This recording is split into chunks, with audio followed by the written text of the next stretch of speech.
And we're back with Mystic Fix. I'm Julia Gordon-Bramer.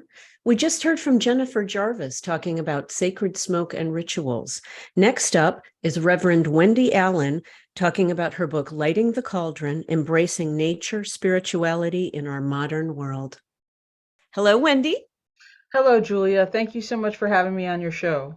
Oh, you bet. You bet. I'm very excited about your book. I've just begun it. And what a prologue. You have the evolution, the literal evolution of man from form, Mhm. and it's very spiritual and ethereal, and then it kind of diminishes with progress, right? Mm. so so yeah, I've just been skimming the book and I've yet to dig into it, but I do want to talk to you about that. You are in alignment with each show I'm doing is in alignment with a tarot card. Hmm. Your show is with the temperance card, and I thought how perfect with that big cauldron that the angel is in front of. and Yeah. and you're relighting the cauldron. And I think of the cauldron as, of course, it's alchemy, it's the synthesis of all kinds of different things for a greater thing. Why did you pick the cauldron image? Well, it definitely came to me when I was writing my book as the image of it. First of all, it's a powerful symbol in many cultures. It's a cross-cultural symbol, and as you said, it could stand for like that chalice that the Yeah. angel in that card brings, which I was actually looking over the meaning of the card being like synthesizing everything we are and like kind of as a way for us to evolve really and to move into a new time. So I thought that was a great card that you matched me with. Thank you.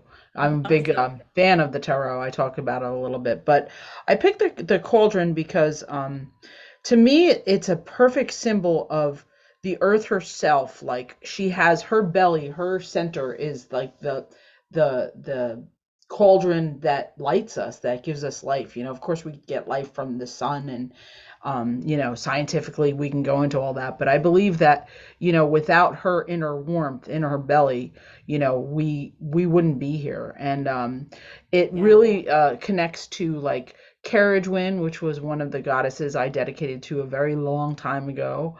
And in Lukumi, in the tradition that I've been practicing as well as Wicca, it is the cauldron of transformation. Like as a cauldron symbolizes the warriors. So the three orishas are Osun, Ogun, and Ochosi. And Okay. they are the ones that kind of like you get when you make that commitment to take the road, to the new road of the tradition of Lukumi. You receive that after it's like the second initiation. So Mhm. in other traditions, it's like in the East, I learned that there's different cauldrons for like the belly cauldron is also the place where you hold your chi or your energy. In the East, they have the different uh The points. chakras. Yeah, they're the chakras, right, in the Hindu system, but also in the Eastern and the Taoist system, they're called they're different cauldrons. Like the one in your belly is the one Oh. for your energy. Oh, So, how like interesting. I said, it's a cauldron is a symbol of transformation, and my book is about how can we transform from this period of um where we've lost our connection to the earth and to nature, and we've kind of went so far. And of course technology, I'm not going to be against it. I'm not saying we should go live in the woods, and even though I do live in the woods, but I have a nice comfortable house that I live in. I'm not going to Uh-huh. be a hypocrite, but I think we need to connect the past, what's worked for us when we were more at one with nature, to the future, which is, we have to do something differently because the way we're living is destructive, not only to the earth, but also to other species and to ourselves. Yeah, yeah. I found it interesting. You talk about a lot of things. So you mentioned Wicca there, but you write about the shamanic inheritance. And so do you consider yourself a shaman? Do you consider yourself a witch? I know you're a reverend. Mhm. Uh, are you all of those things? Thank you. That is actually the answer. When I I have been on a spiritual path my whole life. I was born very interested in everything that there ever was mystical. And I discovered Wicca when I was a teenager. So I've been practicing that for a long time. But over time, I've really been open to learning about different mystical and spiritual paths that I've discovered. And in my book, it kind of goes through 10 different ones that are all really earth-based and nature-based. So it's your And journey it's been then. my journey, yeah, and I initiated not only in Wicca years ago, but which I do consider myself a witch, but later on I discovered Lukumi, which is from Cuba. It's an Afro-Caribbean tradition. I'm Puerto Rican on my mother's side, so I had an interest in that lineage, and it was something that was practiced in around the people that I lived among when I was living in New York City. It was like, wow, what is this and what is this about? And what people really think about it, like from the surface, it looks very Catholic. You have the different saints and everything, but underneath that was a connection to the Orisha, and the Orisha came from Africa, and the tradition itself is it is they call it from the diaspora. So it is a tradition that where the Orisha traditions from the Yoruba people rooted into the New World, and it's very popular, and it's a beautiful tradition that in the Caribbean area people practice. But it's also like it has different forms in other forms of Latin America, like in But South the America they call it candomblé. the Orishas are in voodoo also, correct? The voodoo and the different voodoo traditions, because there's different ones, they actually refer to the spirits as Loa. There are some orishas that have cognates in the Yeah, I thought they were voodoo the same tradition. thing, but no. Yeah, it's a little different. It's a little Okay. different, but it's a similar system. It's like a sister tradition. So, like for instance, Ogun, who I mentioned, who's the Orisha of work and the Orisha of how humans can it's the Orisha of hunting. It's a of not hunting, of like butchering really, and transformation. It's how the Orisha that kind of helped us civilize really is Oh, as well as like metalworking. He's a very hardworking Orisha. In Voodoo, he's called Ogu. So it is oh. very. There are some that appear in both traditions. Okay, okay. Yeah, I guess what enchants me about your book, and maybe because I'm a similar thinker, is the commonality across many different faiths, all rooted. I mean, you know, I think I had a real wake up moment way back in the early 2000s when that movie Zeitgeist came on, and they sort of, did you ever see Zeitgeist? No, it's I'm gonna have to put Oh, it on my list yeah, here. you'll have to check it out. Just the beginning of it shows the same story across, every ancient religion, Mhm, everyone, mhm, you know, mhm, and it's just united in the earth and the heavens, what stars beautiful. we could see, and the seasons, and the yeah. In honor of you and the subject, I wore my witch shirt. Oh, I love it. Very cute. um, and it's funny because I'm not a practicing Wiccan.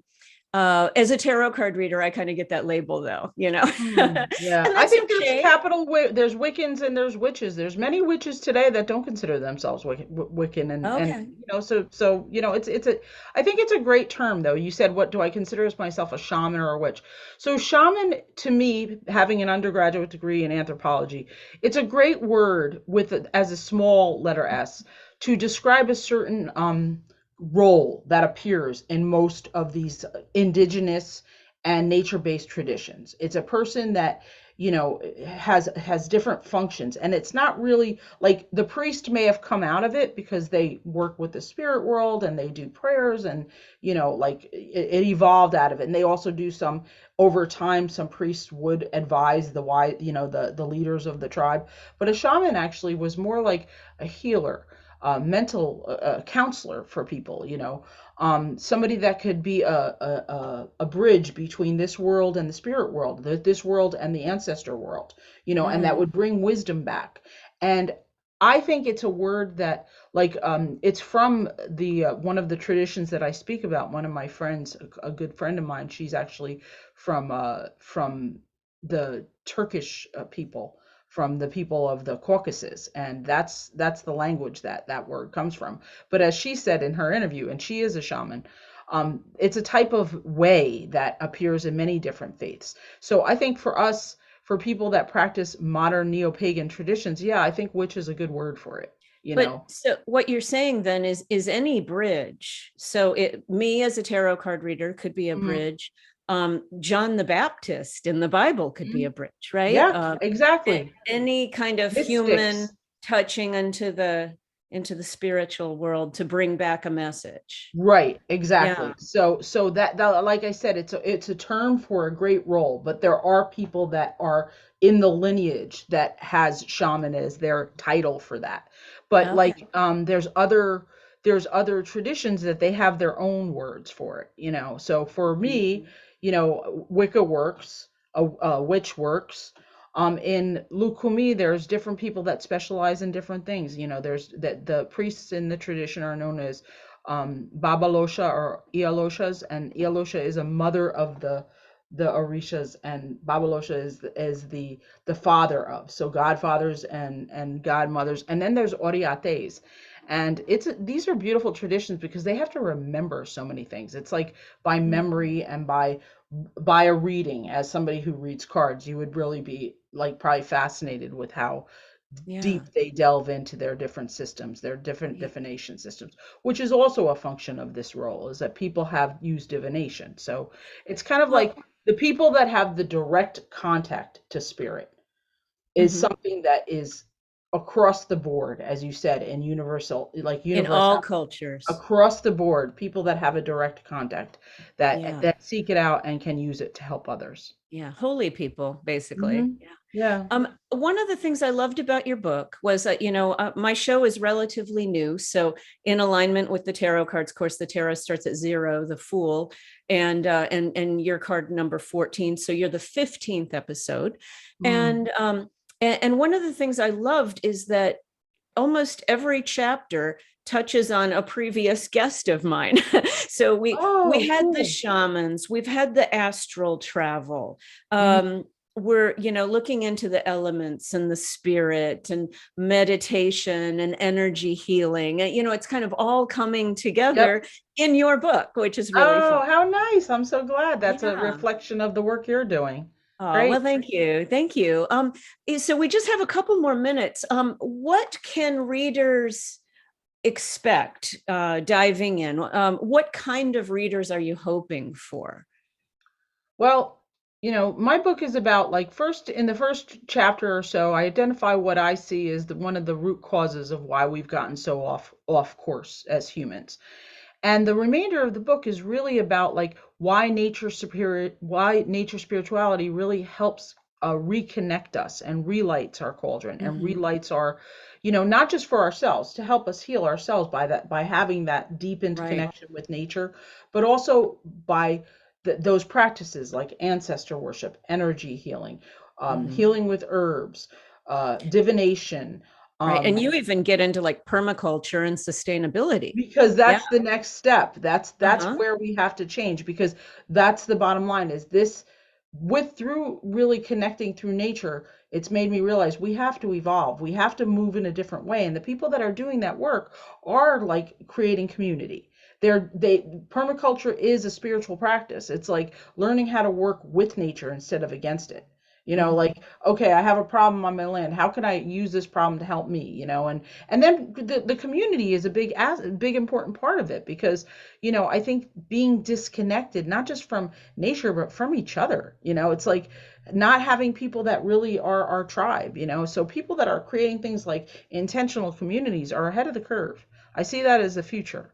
Very cool. Very cool. Well, Reverend Wendy Van Allen, I'm really excited to say that Llewellyn is giving us a free copy of Relighting the Cauldron for one of our lucky viewers slash listeners. We're both podcast, videocast, and on the radio. So, How nice. so Yeah. who knows which one will hear or see and get it. But how can readers of your work reach you if they wanted to find you on social networks or whatever?